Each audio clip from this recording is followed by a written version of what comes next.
You're listening to a social justice podcast, an exploration of our world's social issues, hosted by NICOLA SPURLING on the traditional and unceded territories of the Kwikwetlem, Katzie, and Qayqayt peoples. Hello, this is a social justice podcast. I'm your host, NICOLA SPURLING, and today I'm joined by Ky Sargeant. Ky, can you introduce yourself, please? Hello, my name is Ky Sargeant. I use the pronouns she, her, or they, them. I used to do, and I still do, a lot of equity and inclusion education, but lately I have been shifting my focus a lot towards stand-up comedy, where I perform under the name K. And I have been doing stand-up now for, it's getting close to 3 years. I hosted a monthly open mic for queer and trans folks. I perform regularly around, all the Pride events and just places around Vancouver. But the coolest thing that I think I've done in the stand-up world is I hosted a all trans femme comedy night. So all the comedians were trans femme. It was the first time that had ever been done in Canada, which I didn't know until I'd put it together and tried to see if anyone else had done it. And turns out they hadn't. And we sold out twice. We sold out so well that the venue gave us a second showtime later in the night, and then we sold out that one as well. And so, huge demand for trans comedy, apparently. Yeah, that's such a huge accomplishment. Congratulations on that. Yeah, it was fun. It was a great night. It was an awesome, awesome show. I really wish I could have made it. I remember hearing about it ahead of time, and I can't remember exactly what I had booked that night, but I was so disappointed I couldn't make it. So I'm looking forward to when you do the next one. Absolutely. There are more coming. The next one I think is going to be in October. I'm doing one called Dolls and Dykes for mixing up some trans femmes and some trans masks up in the lineup. So I really wanted to create a space that was very trans forward, where I know there's a lot of queer comedy spots where you'll get a lot of cis gay and cis lesbian and bisexual comics, but I was like, hey, I want all my comics to be trans. I want all of them to be trans. Well, I feel like we'll get into this a little bit later, but people might be surprised to hear about trans people participating in comedy, because I think there's this perception, particularly from people who've never met a trans person, that trans people are offended by all comedy or something along those lines, right? So, I said, we'll get into that a little bit later, but first of all, I just want to have a conversation about how you became involved in comedy in the first place. Yeah, so I have always been I wouldn't say in theater, but I've always been theater adjacent, where in high school, I got into improv comedy just for fun because I had some friends doing it, and I ended up doing improv comedy for 4 years, participating in improv competitions when I was there, and then I eventually moved to Vancouver, where I took a bit of a back seat in some of the performance things. Eventually I picked up spoken word poetry in and around the pandemic and just before the pandemic, and though I still love poetry, it holds a special place in my heart, I was finding it really difficult to even my poetry was oftentimes funny, and I was reaching a point in my life where I wanted to be on stage telling stories that weren't making people feel or cry or have those really strong emotions. I actually wanted to make people laugh. I wanted to be in spaces where I could tell my stories, I could tell jokes, I could share things throughout my lived experience, and have the crowd get feel enjoyment and joy out of that. I started writing a lot of comedy, started performing comedy to my couch in the pandemic. I wrote a lot through the pandemic. And then I came out, and I've kind of done my comedy career very backwards, where usually if you ask most comics, how do you get into comedy? They will tell you to get into the open mic circuit, get on stage, bomb 700 times, and eventually you'll get good enough and you'll figure your way out, and then you'll start getting booked. I went the complete opposite route, where I practiced at home. I got really good at home. And I immediately came out and kind of met people who were looking for hosts and comedians that weren't really in the comedy scene. For example, Pride is not in the comedy scene, but they're looking for comedians. And so I ended up getting booked right away from folks that just knew me and believed that I could do it. And then I did, and I did very well. And I went to a couple open mics, and the culture of the open mic was just, it's very bro-y. We can talk a little bit more about the open mic culture, because it's kind of why I started my own open mic, to kind of get away from that. And I think that'll be the large topic of the conversation today. And so I started my own open mic. And so I've kind of created like a parallel comedy scene next to the Vancouver comedy scene on my own.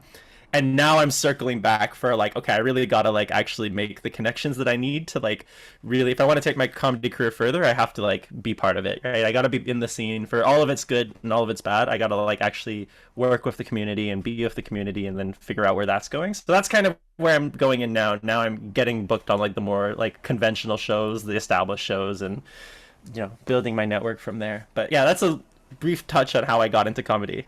Yeah, that's amazing. I feel like a lot of people don't hear that story, right? It is sort of, you're going to a lot of these comedy shows and you're bombing, and it takes a decade, and then eventually you start making a bit of money, and I hate it. I hate that story, I think that story is a trap. Like, I really do.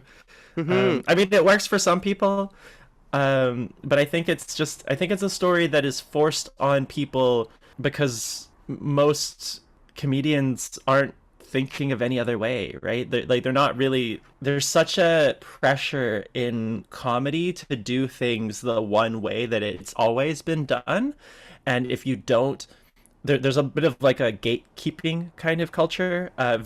Comedy is a very bro-y place. It tends to be where, so there's a lot of gatekeepers. You've got to like impress people, and so the only way to do that is to just keep going out, keep putting your face in places, keep doing like slots for no money, and then just slowly building up a name for yourself. And I don't think that is necessarily the best way to do it. It is the conventional way to do it, but I don't think you're not going to get paid for a while. Well, I feel like part of it might have to do with the mentorship aspect. I know a lot of comedians get a mentor, and that person would have started their comedy in a completely different environment, and so they're learning from someone who's maybe not with the times per se. And also, like, social media has a huge influence. I noticed that you're posting a lot on social media. Is that one of the ways that you are reaching your audience? No. Okay. It's not, but I hope it will be. I have a lot of animosity towards social media. I have a very challenging relationship to social media because I am personally not an online person. Like, I would rather not be online ever. I would rather like never be online and just live my life offline and enjoy myself and really be off my phone. Like, I relish the days where I can turn my phone off for like a week and go camping and just not have to touch it. But the reality of being an artist in 2024, or just like doing anything in 2024, is you have to have social media. Like, it's the way in which people are finding each other. It's the way in which things are being communicated. And so I'm at an interesting point in my journey with it, of like trying to stop saying like I hate social media and trying to start realizing that it is just like a medium that I have to like learn to deal with, and whether I hate it or not, that's the paradigm that we're working with as artists, especially when now grant funding is asking you for like, what's your follower count, right? It's wild. And is there a specific type of comedy that you specialize in? I'm interestingly in like a transition period with my comedy where originally I was doing a lot of kind of storytelling. I would share a lot of like personal experiences, experiences with my family, experiences. It's all of it is very trans joy centered.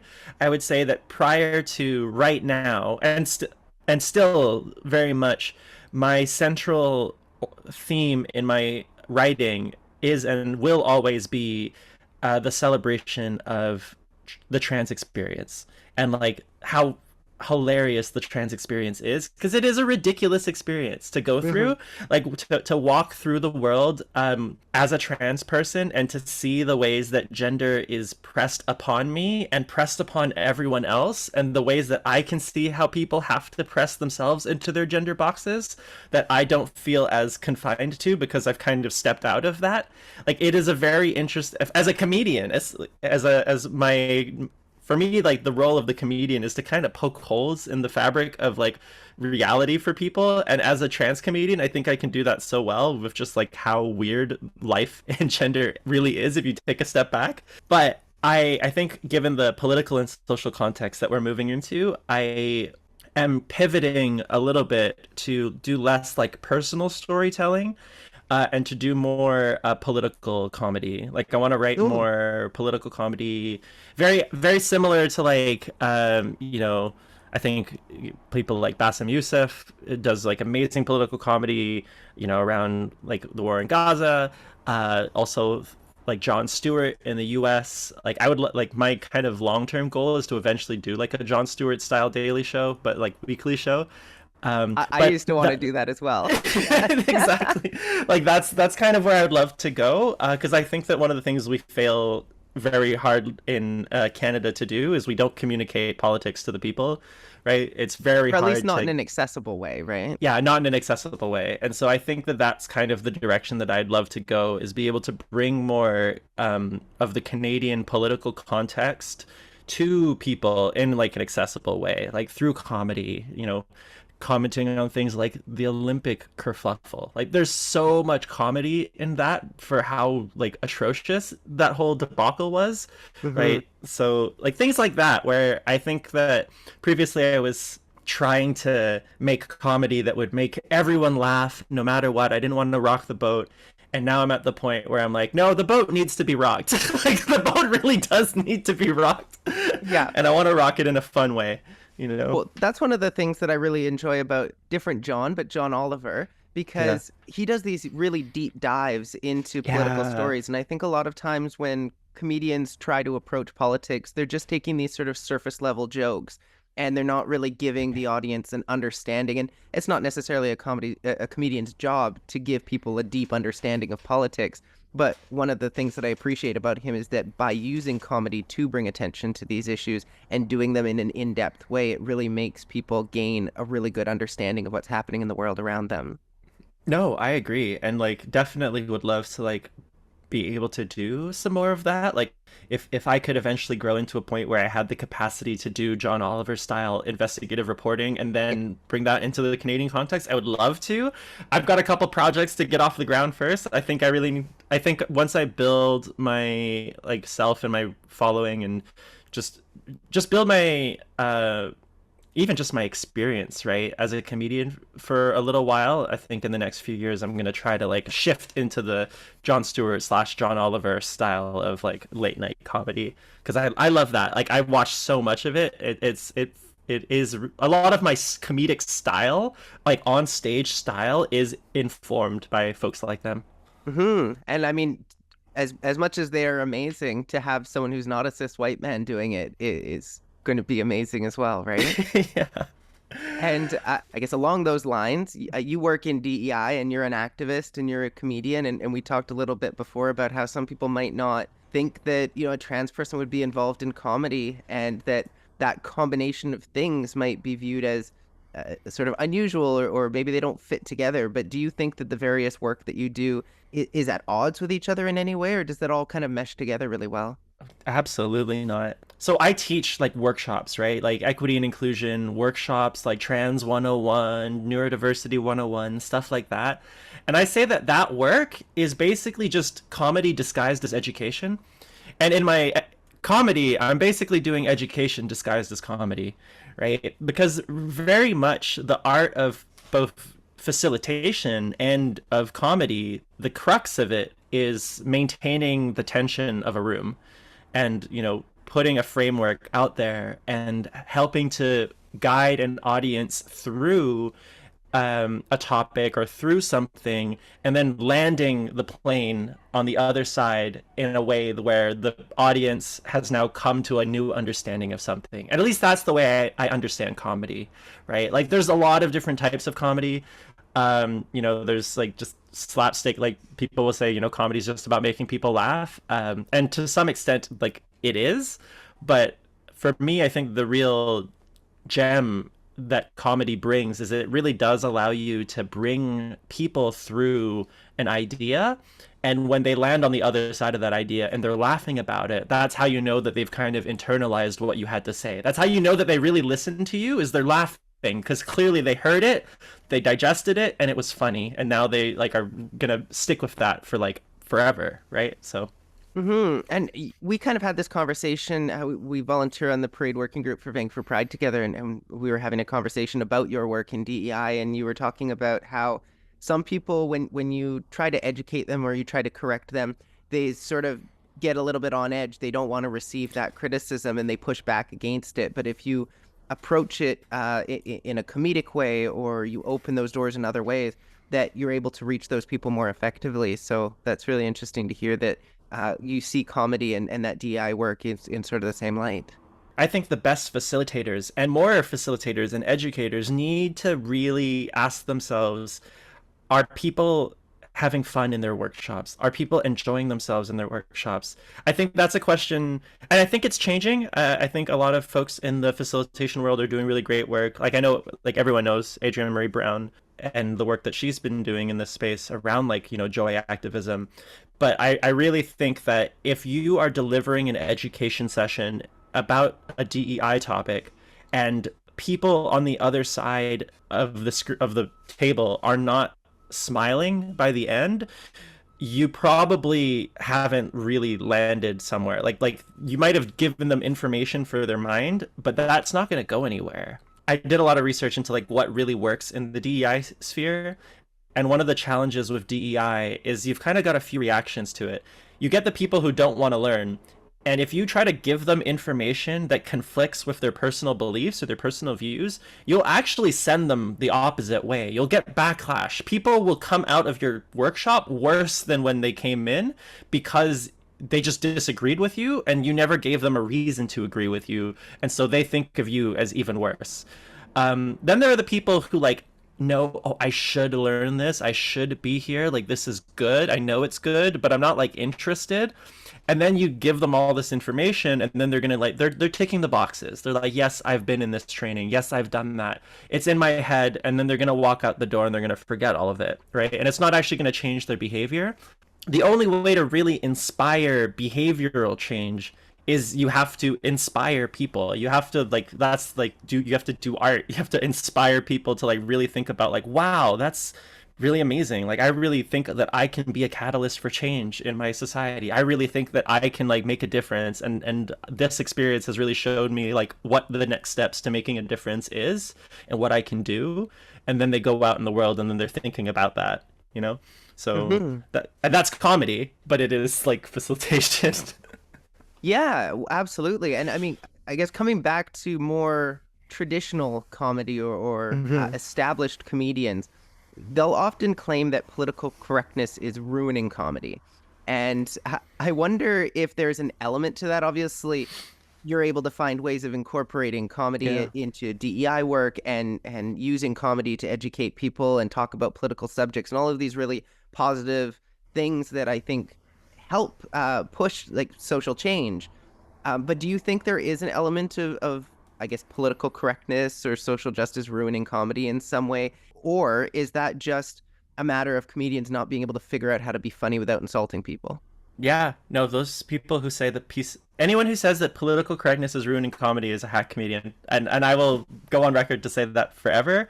Anthony Jeselnik, who is a very dark comedian, who is does jokes, very, very dark, edgy jokes. Anthony Jeselnik said, and I think he's quoting Andy Warhol in this, art is about getting away with it, And if you can't get away with the things that you're saying without backlash, like, you're not getting away with it. Especially comedy, of all things, is an art form that is about making the audience gets to decide what's funny, right? Mm-hmm. And so if the audience doesn't, if you're losing your audience and you're losing the public opinion, you're not getting away with it. And you need to reevaluate what you're saying and what you're doing. And I think when people say, I did a lecture about kind of the different types of comedy and power in comedy.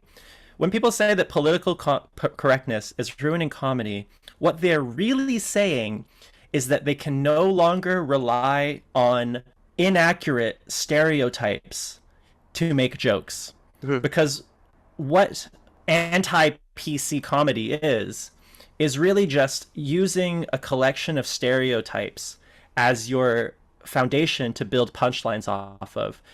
Stereotypes like, people of color are lazy, or trans people are men, or women are dumb, or like whatever your stereotype is, these things that are not actually true, but we have like a social stereotype of this idea.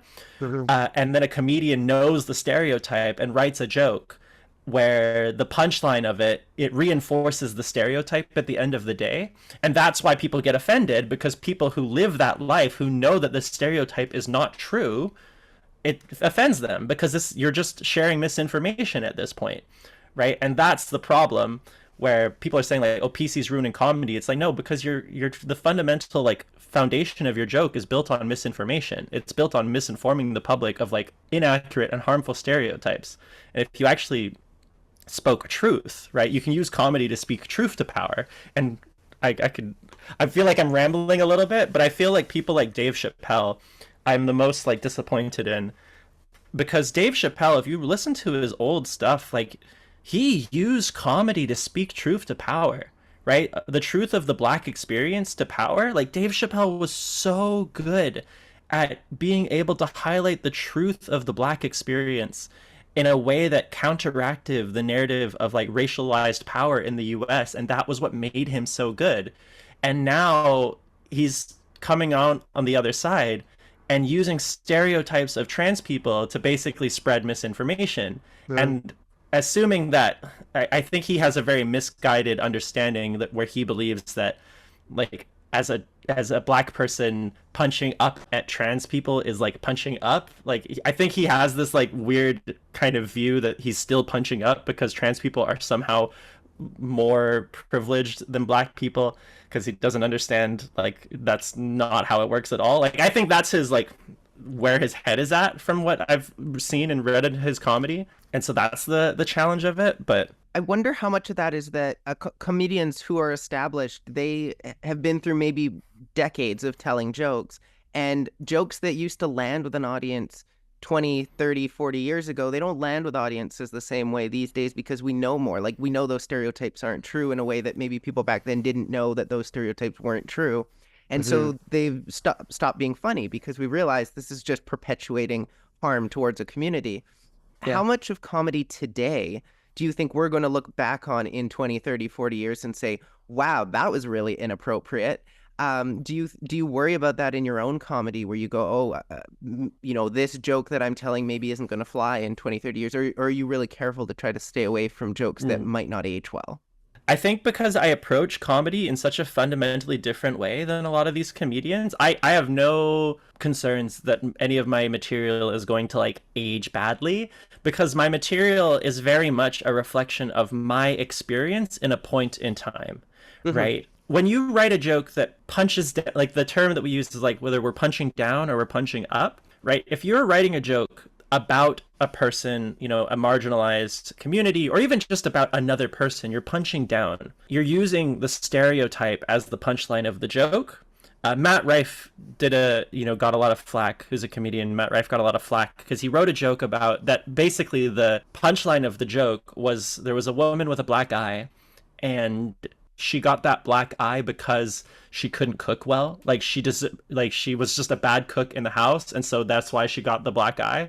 And so the stereotype that's being reinforced there is that women deserve domestic abuse if they cannot perform household tasks, right? That's the stereotype.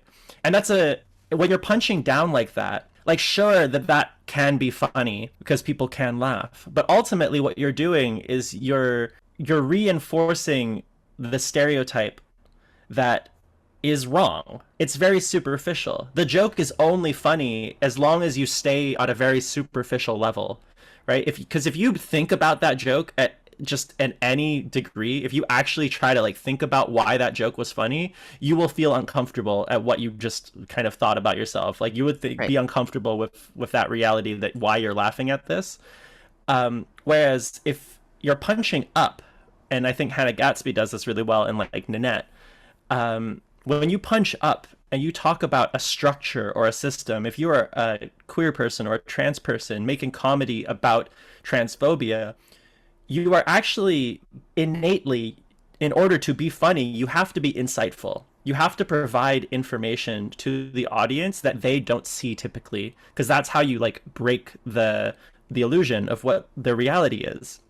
And that's insightful. Like, you're literally seeing into the system, right? You're on the outside, you're a marginalized person on the outside of the social circle, and you can see what other people are living in, and you can see the disparity of how other people live and how you live.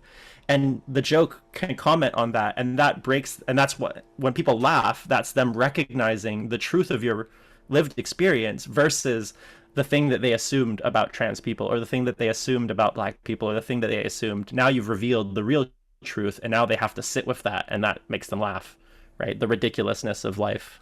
Right. And I guess that's sort of the difference of, you're not making jokes about a marginalized community, but you can make jokes that include marginalized communities. Absolutely. Like, you can make jokes about, I saw one recently that was about blackface and how, that's not okay. But if you're in the Navy SEALs, then like, maybe it's okay.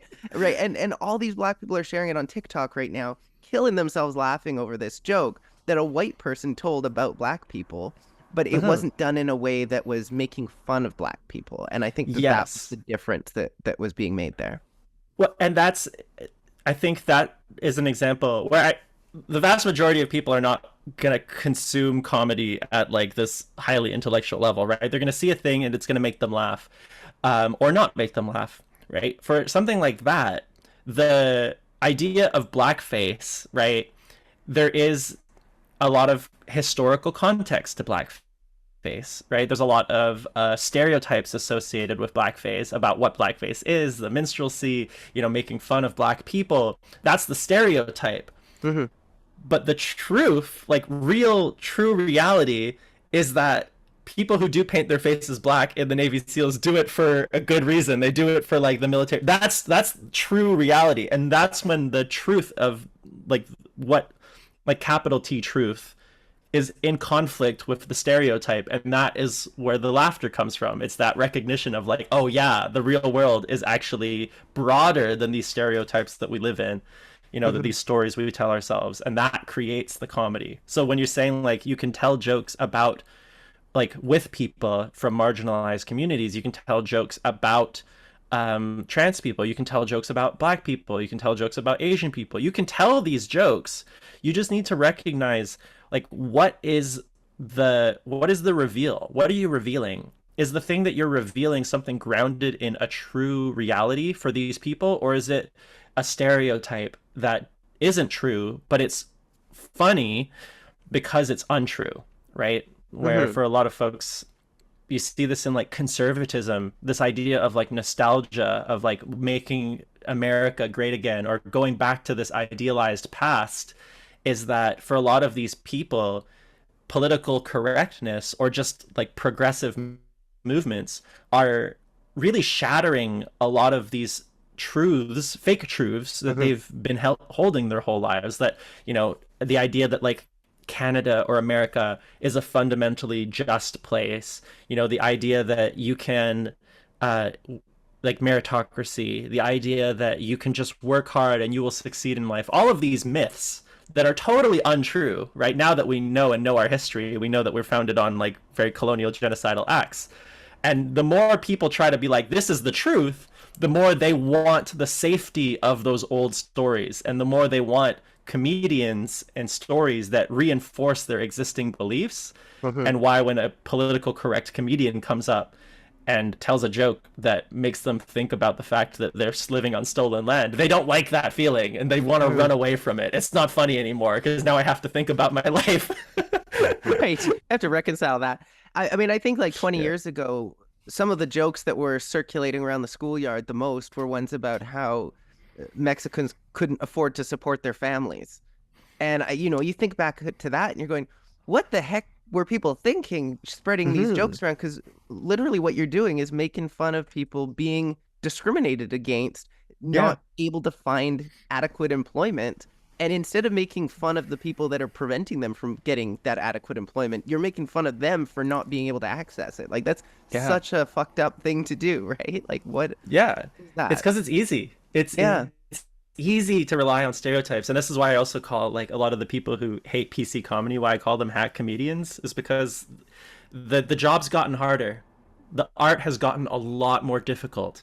And if you can't make people laugh without making fun of like a marginalized community, you're not good at your job. You're relying on a crutch, and your crutch is you have to offend people to make them laugh, or to make you have to offend like a group of people to make a second group of privileged people laugh at their expense. Right? If you can't write a joke that people on both sides of the aisle can laugh at because it is like fundamentally a good joke rather than just relying on the stereotype of misinformation, like you're not doing the job of a comedian, at least not of a good comedian.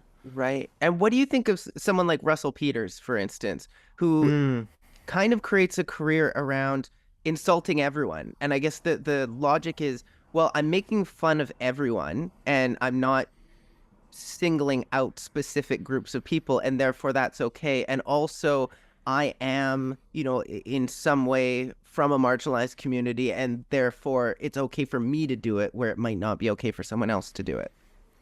Yeah, I think there's a lot of skill. I think Russell Peters, I haven't followed much of his comedy recently, so I don't know, I don't know if he's made any jokes about like queer or trans people that I would need to like go and reevaluate my opinion of. I'm not sure either.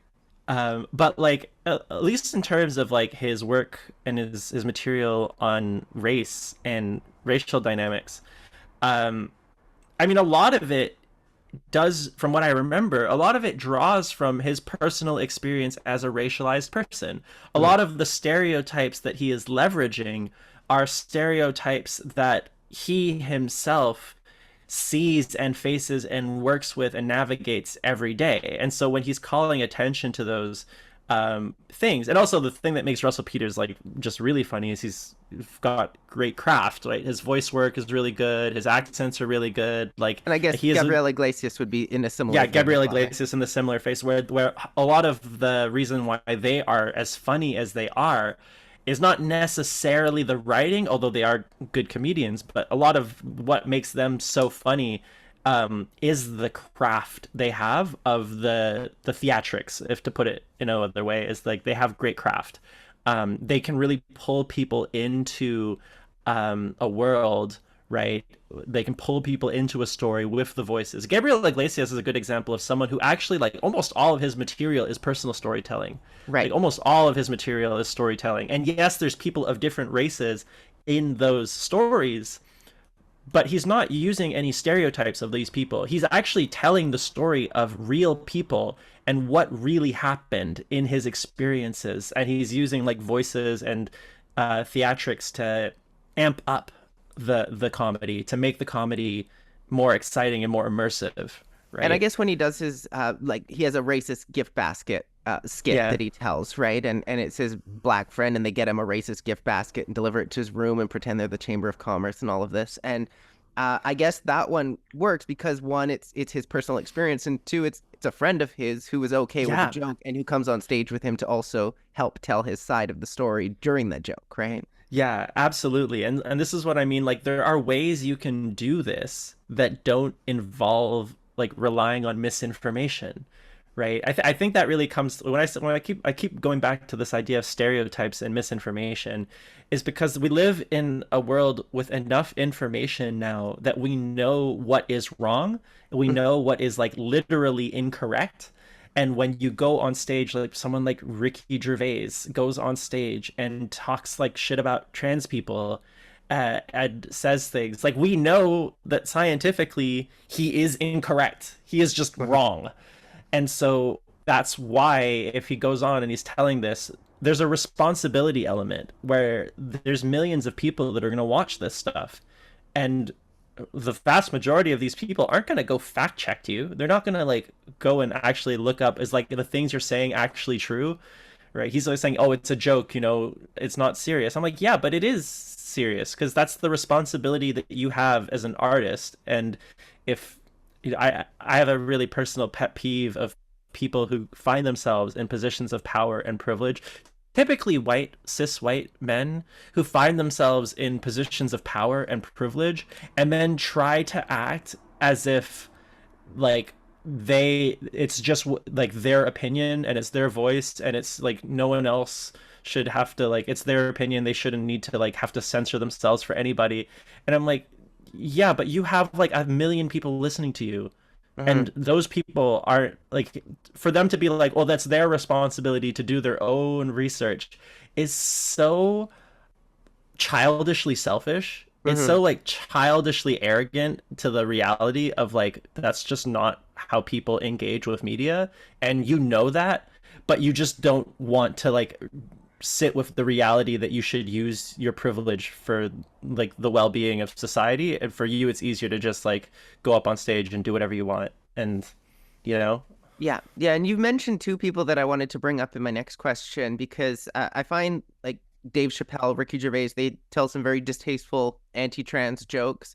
And at the same time, they also have jokes that are, you know, I would say probably objectively funny. Right? Yes.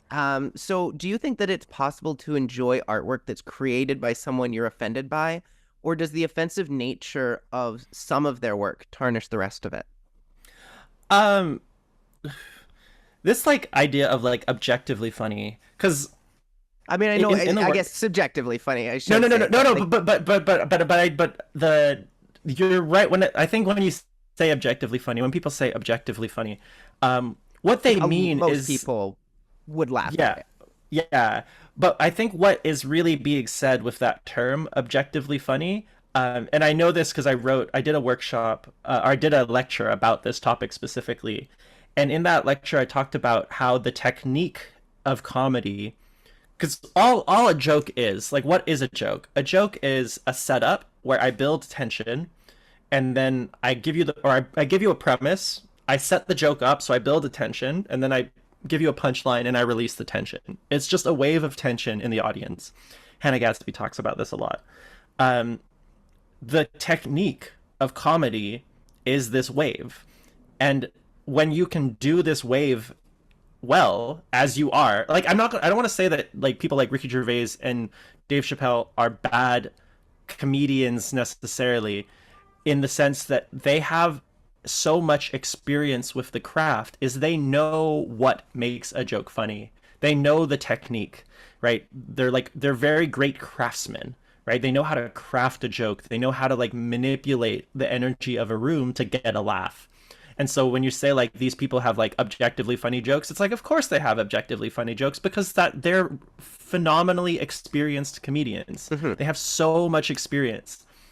Whether or not like the issue comes in when they start using the technique of comedy for ill reasons, right? When they're using the same technique to make people laugh, is now using that technique to make people laugh at the expense of other people, right?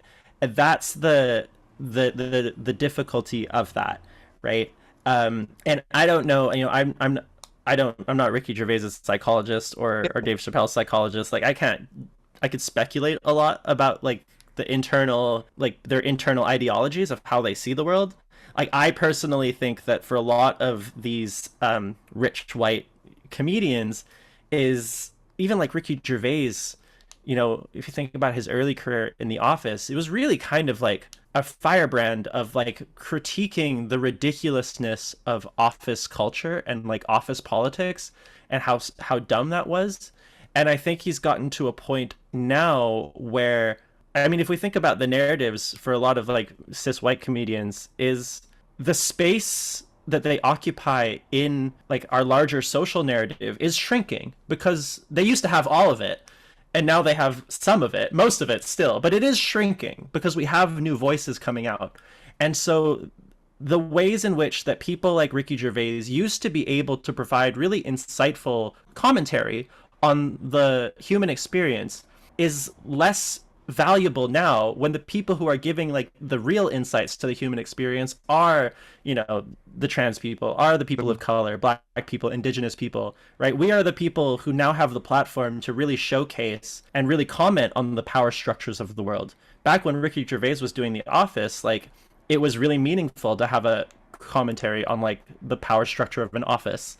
But now we've had that. We've moved the culture forward. The point of the culture that we are at now is to understand how people of different marginalized identities are failing this. And I think there's still a lot of issues like and challenges in race relations. And I think that, you know, race, like comedy of like with race as the topic, it still has and will always have a really strong place in the culture. People like Dave Chappelle. But that's the thing that I wish Dave Chappelle would go back to, is like going back to making really amazing comedy about the nature of race in America. Part of me thinks that he's actually found in a weird way too much privilege, where now he's at the point where he is very personally well off, where he has a lot of his own money, he has a lot of his own, you know, wealth and privilege, that it's harder for him to connect with a lot of the experiences that were formative in his early comedy days, right? When he wasn't this big name and he had to like draw on these experiences as a Black individual to make really great comedy. Now he doesn't have that. So what does he have? Well, he's got trans people as a very convenient punching bag, and he's leaning on that, you know? So well, do you think that that's a trap that every comedian is going to fall into if they become successful, or particularly like someone who's built their comedy around being edgy? Is now they're in a place of privilege, they can't really pull on like personal stories of struggles that they're dealing with, because they don't really have a lot of struggles. So they're trying to be edgy in other ways by like punching down at people. No, I like Anthony Jeselnik is a really great comedian that people should find if they want to see how a comedian navigates dark, edgy comedy. Even like Anthony Jeselnik, the other one is Jimmy Carr in the UK. Yeah. Like these comedians, they make really, really dark jokes, really edgy, dark jokes, and they largely don't get canceled. Like, and the reason why they don't get canceled is because they are very clearly not preaching. I think when I think about Anthony Jeselnik and Jimmy Carr, is they are not trying to tell you. In fact, they are very well aware that the things that they are saying are horrendously terrible things. Like they know that they're saying like revolting, terrible, edgy humor, like, and it's so bad. They know how bad it is what they're saying, and it's because they know how bad it is, they can lean into that, and that is where the comedy comes from, is they are able to lean into the horrendousness of what they're saying as a joke. But people like, you know, I keep going to Ricky Gervais and Matt Rife, Dave Chappelle. The challenge with these people is they've made their careers not as joke tellers, but as truth tellers, right? That's the way, like their comedy is grounded in, I'm telling you the truth of this fucked up reality that we lived in. This is the truth.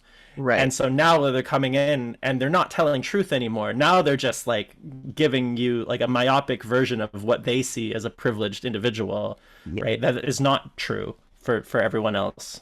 Well, and I'm curious to know your thoughts about Jerry Seinfeld, because he has built a career kind of on observational comedy. I guess you could call it truth telling, but it wasn't like, a lot of it wasn't edgy. It wasn't about people. It was, you know, what's the deal with corn nuts or something like that, right? Like, it was more funny voices talking about everyday occurrences and just making them silly. But he's also sort of taken this position that PC culture is ruining comedy, and I'm curious to know, when he has the ability to tell jokes that, are funny without insulting people, why is he still taking a position like that, do you think?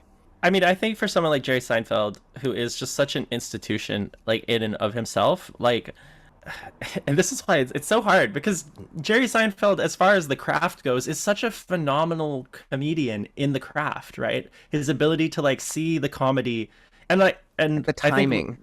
And I think what Jerry Seinfeld really shows is like, you don't need to give a grand commentary on race and gender to be funny, right? You can just tell silly jokes, and like those are great, and we need that kind of comedy to some degree. Like sometimes we need comedy that's just an escape to help us see like the silly joy in living day-to-day life. But I think with someone like Jerry Seinfeld, it's like, it's the crowd that he runs in, right? Like he's still very much like a cis white man. Like his connections in the comedy world are like cis white men. Like it's that's his crowd, right? And I don't think of people as like being particularly necessarily like enlightened at that. I think one of the biggest problems that we've fallen into as a society is we've started to assume that just because people are funny or have a voice that they are also like informed and intelligent on every topic. And this is like when people are like, oh, but Jerry Seinfeld says this. I'm like, what? And why the fuck do I care what Jerry Seinfeld? Like, what? Like, what? Like academic credentials? Like, what? Like, what is the PhD that Jerry Seinfeld has in like the particular topic that he like in PC woke comedy that he can like give me an informed opinion on how peace? Like, has he written a dissertation on this? Does he have sources? Like, no, it's just vibes. He's going off of vibes. He's going off of vibes from his friends because his friends are in the comedy club and his friends are like shit talking. Oh, I went up on stage at a college and I bombed because I told a bad race joke and this I can't, you know, like like yeah. Well, and when someone is disrespectful, whether it's like in their personal life or in their comedy and they're a public figure, like a comedian, do you think that people can or should be canceled? I'm hesitant to say because I don't believe necessarily in canceling as a mechanism for justice. Like, I think canceling is well, I question what canceling even means, right? Yeah, because I question what canceling is. Losing interest in what you're doing, isn't it? It's not. Yeah. Like, you can't just go, I'm going to cancel this person, and suddenly everyone else is no longer listening to them. Or, I mean, I guess you could say maybe like a media organization or a network isn't going to platform you anymore. But is that canceling you, or is that just them going, we have better options out there? Yeah, and see, this is why when comedians and people in power talk about cancel culture, it's so disorienting to me, because if you think about the people who actually die to the impacts of cancel culture, it's typically like trans people. Like, trans people actually die to the impacts of cancel culture. Oftentimes internally we cancel ourselves a lot, and not to say that we don't cancel like people like, I know you personally have experienced the canceling of J.K. Rowling, or the attempted ways in which J.K. Rowling tries to cancel people or tries to target people, right? That's coming from a position of power. Like, that is actually like physically hurtful. Like, it can create real lasting physical harm. It can create real lasting economic damage that can really impact like someone's livelihood and well-being. But like Dave Chappelle, when he was the joke he made, like, oh, they've canceled people bigger than me, they got J.K. Rowling. I'm like, J.K. Rowling is worth like how many billion? I would love to be canceled. Fuck, like like if you want to cancel me and by the end of my canceling I am still worth like $2 billion, like, I've not been canceled. You know, I that is not being canceled. That is a larger number of people have, you know, looked at me disfavorably. You know, and I think a lot of it is insecurity. Like, I think for a lot of comedians, I'm getting into like more my like psychoanalysis of like the psyche of a comedian. But I think for a lot of comedians who make their living on having other people be happy with them, like, that is our job, is to make people laugh. When they start to reach a point where other people are upset with them, angry with them even, coming at them on Twitter, and they see this torrential downpour of hate, like, I don't think that they know how to reconcile that, because the only option is either like, I have to admit that I'm wrong, which nobody likes to admit that they're wrong, especially not like someone whose job it is to make people laugh. Like, they're like, oh my god, these people are angry at me. The easiest thing to do in that situation is to just like, everyone who is angry at me is wrong, and everyone who likes me is right, and I'm just going to keep making fun of those. I'm not going to take any accountability because that's their fault. That's, you know, that's their problem. And then it builds, and then, you know, you get people like, then they all yes man each other. You know, this is the whole idea of the boys club, where Jerry Seinfeld, Ricky Gervais, and that whole group of people, they'll come in and be like, am I really that wrong? And of course, like, that's their friends. They could be like, nah, you're fine, bro. Like, it's okay. Like, don't worry about it. Fuck the haters. You know, keep doing what you're doing. I'm like, no, you really probably should actually like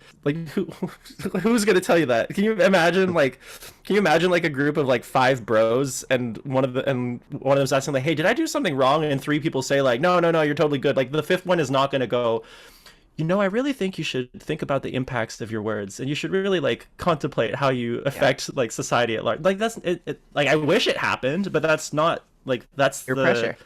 That's peer pressure. That's the whole idea of toxic masculinity that we're like struggling so hard against, right? We're struggling against that normative culture that boys have of just like reinforcing each other's behaviors because they don't want to get into conflict with their friends. You know, it's easier to just yes man their friends. Right. And I mean, if there's this fear of being canceled, it seems like some comedians have this fear that they're going to be canceled, or that people are not going to think they're funny anymore because they're not able to change with the times, or they can't figure out how to craft a joke that's funny without insulting people. Do you think that that's resulted in the comedy scene shrinking, or are there other people that are able to make those jokes coming in and filling those spots? I think the comedy scene is changing. I mean, that's my hope as a comedian, right? I hope to be part of that change. I hope that I am like doing my little piece to be part of that change. I think if you look at history and you look at people like Richard Pryor, and you know, Dave Chappelle back in the day, so much of that generation of stand-up, the real breakout talent, was people of color sharing their experiences of racialization and how power impacts them in such a meaningful way. And now we have, not to say, again, don't want to say that we've solved racism, but the current political moment right now that we are really engaging with is queerness, and to a larger extent, gender, right? To a much larger extent, gender. And I think that is the space that I aim for as someone who is young in this scene. That's the space that I aim for, is to be able to make commentary on these issues in the same way that, you know, folks were able to make commentary on those issues, you know, in the 80s, and bring light the reality of these types of things. And so that's kind of the thing that I strive for. I think something that's interesting is it is impossible to be a trans comic and not be like a little bit radical, because by very existence of you being on stage telling your experience, in contrary to like all the bullshit happening right now, like that is inherently a little bit radical. Even if you're not telling the most radical jokes, like just being on stage is a bit of a radical act. Whereas that isn't the same anymore for Black comedians. But it did used to be, you know, being a Black comedian on stage was like a radical thing. It was something that like you had to be a little bit radical to do it. And that's the evolution that we're kind of moving towards, you know. And I think to some extent, a lot of these comedians at the top, they're losing their kind of cool guy status, and they know it, right? They know they're getting old. They're facing their time is up, but they're so used to the fame, and they're so used to the attention, and they're so used to people loving. It's just a bunch of old asshats, like not knowing when to bow out, like not knowing when to take their like leave and just, you know, hang it up. It's not your time. Give the space to people who are hungrier and younger and talented and trying to like really do something, you know? Yeah. Well, I mean, I'm seeing a lot of crossover in that mentality with advocacy work. Yesterday in an organization we were involved with, we were having a conversation around advocacy, and one of the things that I noticed is that people who are like just coming into it, who are young, who are radical, who are new to the scene, it's sort of new, shiny, they've got a lot of attention on them. And then you age and people kind of, they shift in weird ways. They either drop off or they sort of change their mentality, and people start not aligning with the type of advocacy that they're doing. They become dated, and it sounds like you really have to figure out how to change with the times, or just hang up your coat and walk away. Yeah. I mean, like, it's hard to change, right? Like, and I don't want to like shit talk the difficulty and like the compassion in my belief system, my faith. I really believe in like compassion, even for people who are, you know, who do terrible things. So like I can feel compassion for someone like Dave Chappelle, right, who's done so much good work in his career and now is like struggling to like find out where he sits in that, right? I can have compassion to that experience. I can have compassion to the experience of like the difficulty that exists in like, you know, seeing yourself age and seeing the thing that made you important in the world is kind of leaving you behind because you aren't really as important, and now you have to reconcile with the fact that you're not as important to the culture as you once were, and like what does that mean to you? You know, what is your legacy? Are you still with it or not? Like I have an aging father who struggles with that idea all the time of like, you know, he's not able to do the same things that he used to do. He's not as important. So I can have compassion for that experience.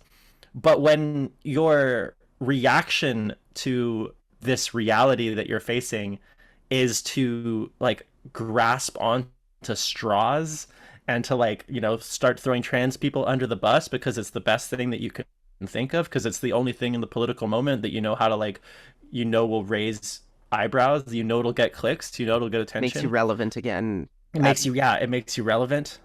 And I think J.K. Rowling is kind of in that boat where, like, I think she has very much found, like, the only way for her to remain relevant in the modern world is to, like, continue just, like, driving hate spirals in every direction. That's a whole other story, but, like... It's almost like leaving some legacy in her mind is better than leaving... you know, a diminished legacy or something. Yeah, fizzling out or having her legacy only be when she was younger, something like that. I mean, I kind of relate to that in some ways. I'm not getting older yet, but, you know, I've been doing advocacy work for 10 years and I'm going, okay, there's new up and coming people. What is my place here anymore? But if your solution to that is instead of continuing on and trying to do the good work and trying to make people's lives better, you sort of flip the script and you go, well, in order to stay in the public eye and stay relevant in some way and for me to leave some kind of legacy, and I don't even know what a legacy is. Like, we were just specks flying through space. Like, what is a legacy? But if your reaction is to punch down on people and make other people's lives worse, like that's definitely not a legacy that I want to leave and that I would hope anyone would want to leave. But some people clearly do. Yeah. Oh, I think that there's a very misguided view that a lot of these folks hold, where they see themselves, like they're in their own ego, have positioned themselves as these like radical truth tellers, right? Like, and they believe that they are speaking truth to power. And so they believe that they are on the right side of history. But the problem is, this is why when I say, like, why am I listening to Jerry Seinfeld, is because none of these people have, like, an actual understanding of what social power and oppression is, right? They actually don't have an understanding of, like, what is structural oppression, what is structural discrimination, how are systems in society built up for cis people that they are not built for trans people. Like, oh my gosh, one of my favorite comedians, James Acaster, opens one of his specials on Netflix by like basically shit talking Ricky Gervais and shit talking like these comedians who come out and are like, it's like, yeah, these people can't be funny about making fun of the trans community, because you know who has it real good? The fucking trans community. You know, like they really deserve to be punched down right now. Like they really deserve all the hate they're getting. And that's the kind of the brain loop. You know, they see trans issues in the media and they see like the left wing really pushing for trans issues. They feel that there are other things that are important in the world, that this is this isn't a real topic, and because this topic is getting so much airtime, they think that this is where the real power in society is, that for some reason trans people have all the real power because we're always in the news. And that's just not true. Like, we don't have the real power because we're all broke. We're broke as heck, right? We don't have structural power. We have like media representation, but even not all of that's good. A lot of it's awful. No thanks to y'all. No thanks to Caitlyn Jenner. yeah, exactly. Like, we have shitty Oh god, I hate how Dave Chappelle uses Caitlyn Jenner as like a gotcha to be like, look at this rich, powerful trans girl. I think for like I saw that so much in like one of his specials where like because of the existence of Caitlyn Jenner, he feels like trans people are punching up because Caitlyn Jenner is like in his mind somehow like above him on the power scale. So trans people are as a unit are above black people. And like there's this weird like mental gymnastics going on that I can like kind of like see in a lot of the comedy that he writes or had written. I haven't seen like his late. I don't know if he's got one after the closer, but I watched some of the clips anymore. I stopped paying attention because it's not relevant. It doesn't move me forward. It doesn't make me think about the world, you know? Yeah. And I want to move into a bit of a discussion around DEI work because I know that that's something you do, but I also know at the beginning you mentioned that you wanted to have a conversation around open mics and the culture surrounding that. So like, can you provide some information? I haven't really been involved in many open mics, and so I don't really know what that culture looks like. Can you talk about that a little bit?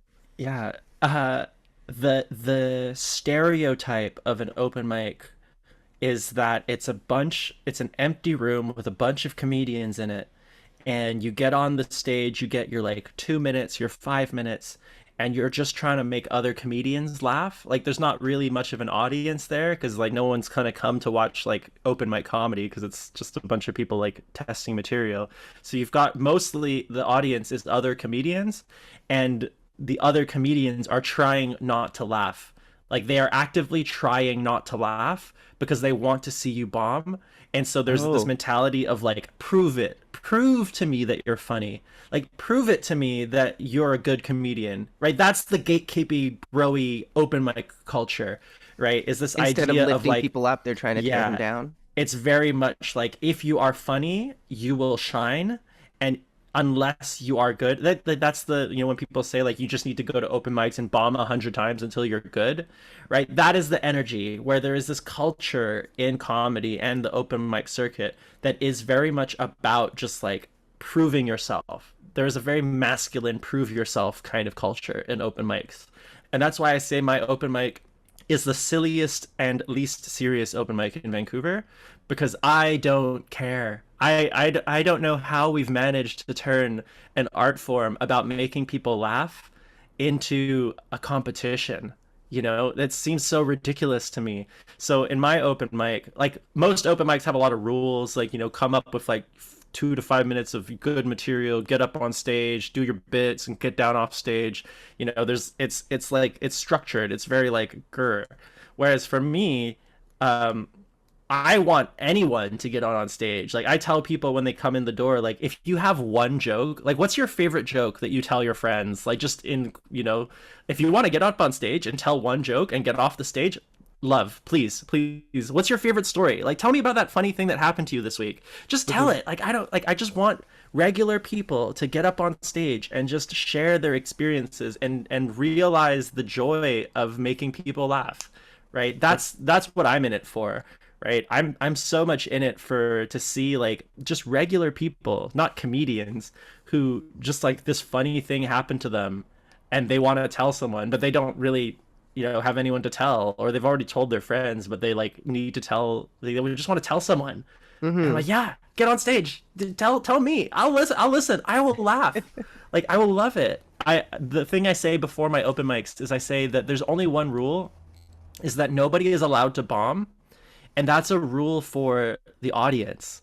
Like you have to support everyone that gets on stage, you know, laugh at, you know, things. If they're funny, you know, try to laugh, you know, clap, give people your love and your energy and your support, because that's what it's about. It's a community event that we're here to love and support and give each other energy. If you want to like actually get good at comedy, then, you know, there's a scene for you that you can enter. But I'm not here to try to get good at comedy or get other people good at comedy. I'm here to give other people space to just like make friends and like have fun, you know? Yeah. Well, I love that rule too. Like I do a lot of public speaking, so I know that getting up on stage is such a nerve-wracking experience when you're doing it for the first time, particularly, right? And I mean, if I was to get up on stage and try to do comedy, I would be absolutely shitting myself. And I can get up on stage and give a speech, no problem. It's a different dynamic, right? And so the idea that you would get up on stage, to do this thing for the very first time and everyone's like trying to make it more difficult for you, I wouldn't want to be involved. And that's doing, I would imagine, a disservice to comedy if you're making people who want to get up on stage and tell their jokes not do it because they're too scared of the outcome. And that's why a lot of these like open mic places, they don't make money, right? They don't build a community. Like there's no community building at like some of these open mics necessarily. Whereas for me, like it's commonplace in the comedy industry to you don't charge the comedians, right? Like the comedians are coming to perform, so they don't need to pay to be in the room. You charge tickets to the audience. I don't do that. I charge everyone that comes in because it's a community space. You're not paying to perform. You're paying to like share space with your friends, and the mic is open if you want it, right? There's no like grand performing. Like I'm not producing a show, right? I'm renting space for people to like hang out. But also there's a mic if you want to do some comedy. Like you can go for it. But that's what I'm doing.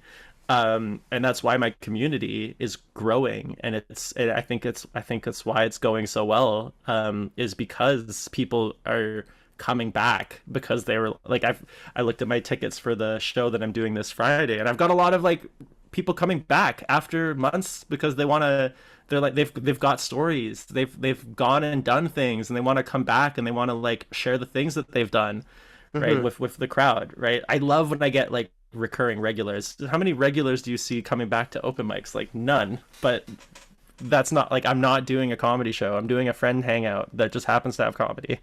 Right. Everyone wants to come back and hang out with their friends. Exactly. So sort of switching into that DEI piece a little bit, what are some of the big challenges that you think society is facing that need to be addressed? I'm just thinking like really broadly. Maybe you're addressing them through your comedy, maybe you're addressing them through your activism, maybe it's through your DEI education work. But what are some of those big pieces? You've talked about gender identity being a big one these days. Are there other things or are there specifics around that? I think the biggest problem that we...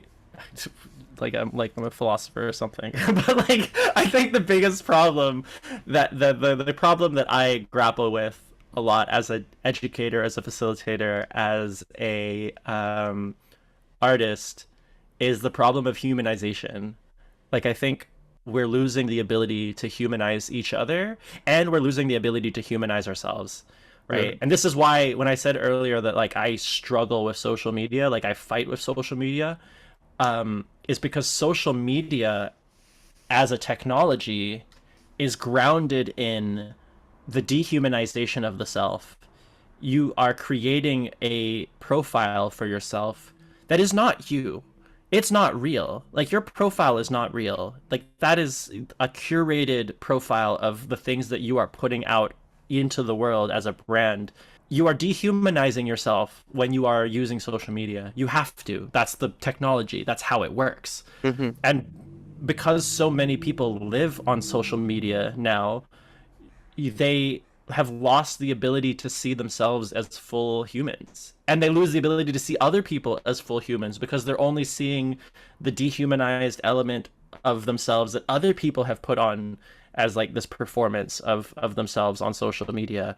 Right. And then, you know, you get the echo chambers where you have like echo chambers of dehumanized people of a certain like character, like archetype, and dehumanized people of another certain political archetype and of another political archetype, and they all just become like this hive mind of an amalgamed like proto-human being that is not like a real human being. It's just like this purity of like a pure ideology, and the further you stray from the pureness of like whatever ideology you're in, the less you are able to be within that like community, because you're not a real human being unless you're following like whatever our ideology is. And that's like a struggle we face on all sides of the political aisle. Like you see that problem equally on the left as you do on the right, the way that we have like idolized like certain ideas, and like, if you don't think exactly like this, you're wrong. And so that's the thing that I like for my comedy and my education work is very much about bringing humanity back into it. Like why I tell so many stories, why I, you know, share so many, like in my workshops, so much of my workshop is just like me telling personal life experiences as a trans person, as a neurodiverse person, as a marginalized person, to share the experience of like, yes, I can tell you about inclusion, or I can tell you about like what does it mean to be like, I can give you the definition of gender identity, right? But that is very different from me telling you that, you know, that feeling that you get when you just get like your hair freshly washed, you get your nails done, or you get like, you know, you got a fresh fade for if you're a guy, you know, you put on a freshly tailored suit. There's that like sparkly feeling that you feel, you know, and most people will like, yeah, I remember that feeling that I once got when I did the thing. I'm like, well, I only started feeling that feeling in my life when I grew my hair out and I put on dresses and I looked at myself in the mirror and I put makeup on, and then suddenly I had that sparkly feeling. And then I would talk to other people and they would say like, oh yeah, I get that, like when I put, you know, just like my suit on, right? When I would see that in media, you get like Barney Stinson saying suit up, right? That kind of like energy. Mm-hmm. And once I kind of communicate it through that lens, people are like, wow, that's a human experience. I'm like, I know. You also have one. Thank you very much. Like, come back again. Let's have a human experience together again. Right. That is the thing that helps people like understand that I am a human being. Like, I have a human person in this body, and you also have a human person in your body. The question I always ask people in my workshops is like, what gives you gender euphoria? Like, what actually gives you gender euphoria? And my favorite answer that I've ever gotten was from a university-aged boy, and he said when he can take all the groceries up in one trip, that gives him gender euphoria. And I'm like, that is the most amazing answer to that question I've ever heard, because it's so true. You get that, like, you drop the things and you just feel like the king of the world in that moment. That's the gender euphoria my trans mask partner feels when they carry all the bags and drop it down and they're like, oh, I'm such a tough boy. I'm like, yeah, you are. That's gender euphoria. And then that clicks with people, you know? Yeah, absolutely. And that idea of social media dehumanizing, I think about the mental health aspect a lot, right? Everyone's putting out this curated image of themselves on social media. And I try to sort of cut through that, because I'm on social media a lot. And I try to cut through that by saying, okay, here's me being vulnerable. Here are all the problems in my life. I'm not just going to share the good side with you, because I think what happens too often is people go on social media, they're not just comparing themselves to one person's curated image, they're comparing themselves to hundreds of people's curated images. And they're going, why is my life not as good as all of these people's lives combined, the best parts of all of these people's lives combined, right? And I think that's part of what takes away that feeling, because then everyone's chasing after, how do I make my life better? How do I make my life better? Instead of just pulling themselves back, turning the phone off, going camping, getting away from cell reception for a while, and actually living the human experience. Yeah, this how do I make my life better? Live your life, I think, is the big answer to that question. Like, you have to live your life. And it's hard to live your life when so much of, like, I mean, as an artist, like, my material economic value is tied up to my social media, right? So it is hard to live my life without thinking about social media. It is really difficult, and I am in a process of like really trying to understand how I'm gonna navigate that truth. But yeah, when people like that mental health thing of like when people are comparing it, it's because you've stopped humanizing yourself. You've actually stopped seeing yourself as a human being. You've started to see yourself as a collection of brandable experiences, of marketable experiences. And you are not a collection of marketable experiences. You are a human being who has a cell phone, and you have been brainwashed by Instagram into thinking that you're supposed to have marketable experiences to sell to the algorithm, and you don't need it. You really don't need it. Please, unless you're an artist, like get off, disengage, unplug, deprogram. It is not good for you. Like every piece of research that we have, just watch Bo Burnham's Inside.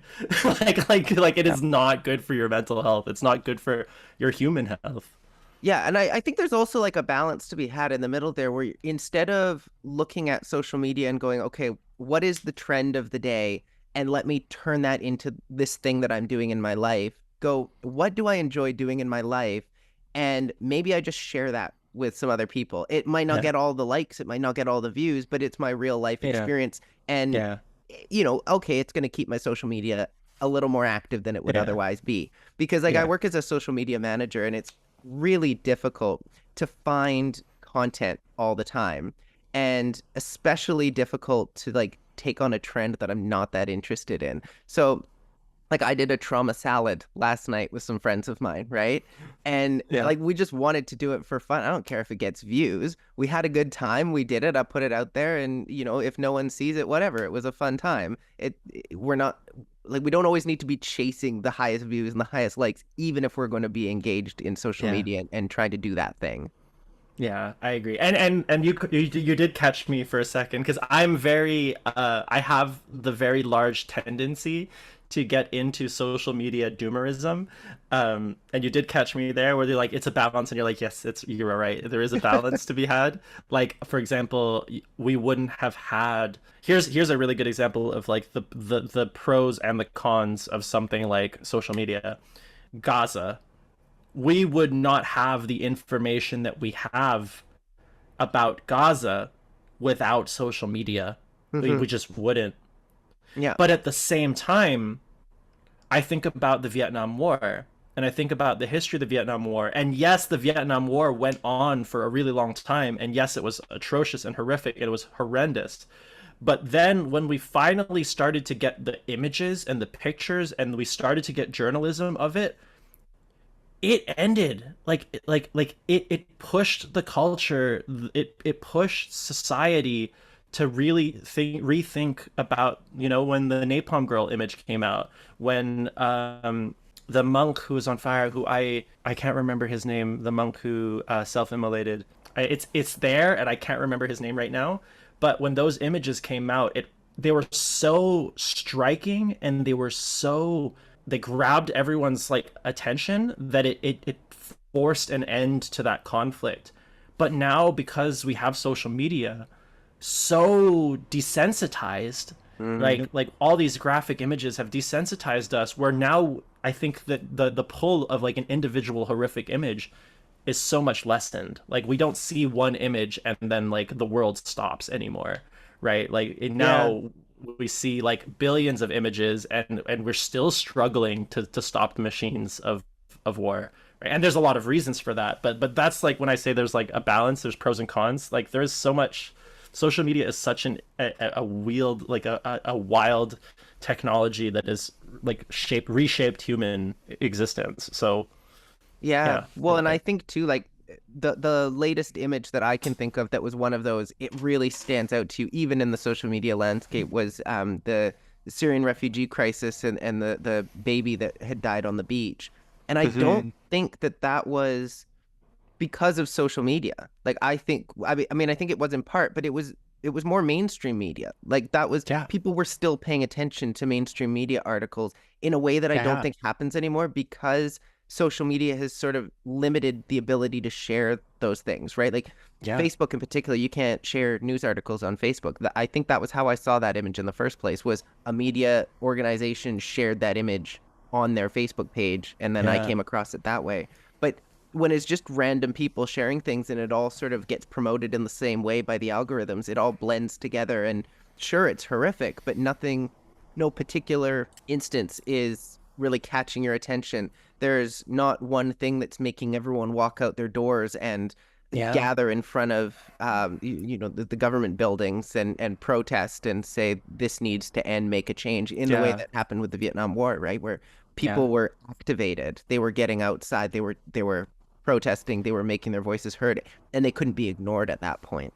Yeah, and the horrific reality of it is that people in power, people like, say, the Israeli, like Netanyahu, people like Trump is such a good example of this. They've realized that actually the greatest strategy to avoid the watershed moment is to just be so horrific that every day is a watershed moment, and that now you can't rally around a single thing because there's so much going on that you can't actually find the point where like, oh, this is the thing that we're protesting, because it's like 100 different things and nobody agrees on which is the worst thing, and so we actually can't organize around the worst thing because it just never stops. The worst thing keeps happening, and that's such a even the flooding of media, the way in which like legacy media has like become so consolidated in like corporate and political interests that you can't post certain things, and the way that people can, like J.K. Rowling, I saw a post on Threads today, was like, someone was looking up J.K. Rowling to see the progress on the Imam Khalif lawsuit, and J.K. Rowling had published like 7 media press releases just like as a nostalgia bait for Harry Potter, and so like the top 7 news articles were all about Harry Potter nostalgia bait, instead of the ongoing lawsuit that she has for defamation, that she is currently being sued. She has manipulated and utilized the tool of the media to push her out of the public eye when it is convenient. Right? Oh yeah, like, she does it every time there's a big scandal. She promotes something that she's doing, and then you have the other side of things with billionaires who have tons of power, like Elon Musk, just buying up a social media company and going, oh, well, now I can control the narrative. Yeah, completely. Exactly. Well, fortunately, I have the hope that I think Twitter is gone in the next 2 years. There's no way. It's quite a cesspool these days. Not even that. Like, it's just like, if you look, I remember looking at like their financials for like a hot minute, like after when Twitter got bought out, and I was like reading the last I can't remember the forum number. I just like was like, how is this gonna? I went to business school for context, so like this, like I had this kind of lens on it. How much can he afford to lose despite wokeism? Yeah, exactly. How much can he how much can he really afford to lose, and not what he's losing now? I love the advertisers, go fuck yourself, and then they stop advertising, and he's like, you're boycotting me? That's illegal. Like, you told them to go fuck themselves. Now they are fucking you, and you don't like it. Oh, I didn't know the leopards would eat my face. Oh. Yeah, absolutely. Well, recognizing that this podcast is centered around comedy, and we've gotten into sort of the weeds a little bit with a little bit everything that's wrong in this world, and I love that. Like, that's what this podcast is about too. But I want to tie that into comedy somehow, and I'm curious to know what your hopes are for the future of comedy, either as a standalone question or as it relates to addressing social issues in the world. I want comedy to be more human. Like, I really do. What I hope for the future of comedy, and what I see in the future of comedy, is I hope that this new wave. Okay, my ask for the scene largely is that existing gatekeepers make space for people like myself and people with new stories to tell, that they make the space for young talent, that they mentor young talent. That is my ask of legacy comedy institutions and legacy media. Whether or not they actually do it, who knows, right? Like, eventually we'll become marketable enough that it'll be in their financial interests. But I do believe that there are some people who do actually see the value of keeping comedy is going. My ask of comedians, especially young comedians, or my peers, and especially other marginalized comedians, other queer people, other trans people, other racialized queer people, racialized trans people. I myself am half Taiwanese. My ask of us is that we don't trauma porn ourselves. Don't make fun of yourself. Don't use yourself as the punchline to your own jokes. I think if you really want to see what happens when you do that, go watch Nanette by Hannah Gatsby. I think that special really showcases what the problem is when you, as a marginalized person, make a career off of making fun of yourself for a long period of time. I want healthy comedians. I want happy comedians. I hate the stereotype of I can only be funny when I'm miserable. We don't need that. I don't want miserable trans people. I want happy trans people making other people laugh, making other people happy because they are happy, and they can tell fun stories of themselves and their lives and their human experience as a joyful experience. That's what I ask of my peers, and why I create the space that I create, because I really hate when our comedy has to come at the expense of our misery. Yeah. Yeah. And that ties into one of the questions that I ask as I'm getting near the end of all of these podcasts, which is what can our audience do to help achieve that future? Go to see my comedy show. I was gonna say just plug it up. go see local comedy in general. But like it's hard for me to say go see local comedy because I know there's so much bad local comedy. But support local community arts. Doesn't need to be comedy, but like go and read stories from people in your local community, buy books written by local authors. One of the biggest challenges that as artists we face now is that the consolidation of social media and the media landscape has made it such a winner takes all market, and it's so easy to just like read what's popular and read the like go and buy like watch what's on Netflix, watch what's on this. It's a lot harder to like go out to a local show, to go buy a book from a local author that maybe is only printed like 1,000 books. Go to a reading in your like neighborhood, go find out where they're doing like poetry readings or the people around you. Like connect with your community, connect with the people around you. That's my ask for like how can we make the world a better place. It's like you need to start small. You need to like realize that the world is already a really amazing place. If you actually just go and live in it and with it, you'll see that people are sharing art and they are creating things. They are living a human experience, and that's a beautiful thing. Absolutely. Is there anything else that we haven't talked about yet throughout this episode that you think would be really important to mention before we wrap things up? Come to my comedy show. Stop treating celebrities as if they have knowledge. They have skills. Being good at acting means you're really good at acting. Being good at comedy means you're really good at comedy. It does not mean that you know anything about politics. It does not mean that you know anything. Celebrities know better than you are. Oh my gosh. Don't stop idolizing. Just because someone has a platform doesn't mean they are a voice worth listening to. Read books. That's the big one. Read books. Please read books. Please read books. Maybe skip Harry Potter. Skip Harry Potter. I was gonna say read non-fiction, but read fiction too. Read books that like expand your worldview. Read things that are gonna challenge you in new ways and make you think of things in like new perspectives. Be open, right? Lose your ego as much as you can. Every day I try to like I meditate a lot, and every day for me is an exercise of like what is the ego that I need to like let go of today. I am like right now I'm in the process of letting go of my attachment to being off social media, and now I have to like come to terms with like this is just reality. I can't keep thinking like I'm holier than thou because I don't go on social media, right? I have to just engage with reality. Like I'm living in a fantasy. I know, I can't. I hate it. But see, I hate it. That's the ego. That's my ego talking. I gotta let go of that shit. I gotta move forward. I gotta grow. It's a great way to end it, I think. And thank you so much for spending the time to have this conversation with me. I love comedy. I love having conversations about comedy. I love having conversations with you. So it's been a great episode. And this has been a social justice podcast. I'm your host, NICOLA SPURLING, and today I've been joined by Ky Sargeant for a conversation about whether or not social justice is ruining comedy. I'll catch you next time. Bye. You've been listening to a social justice podcast, an exploration of our world's social issues, hosted by NICOLA SPURLING on the traditional and unceded territories of the Kwikwetlem, Katzie, and Qayqayt peoples.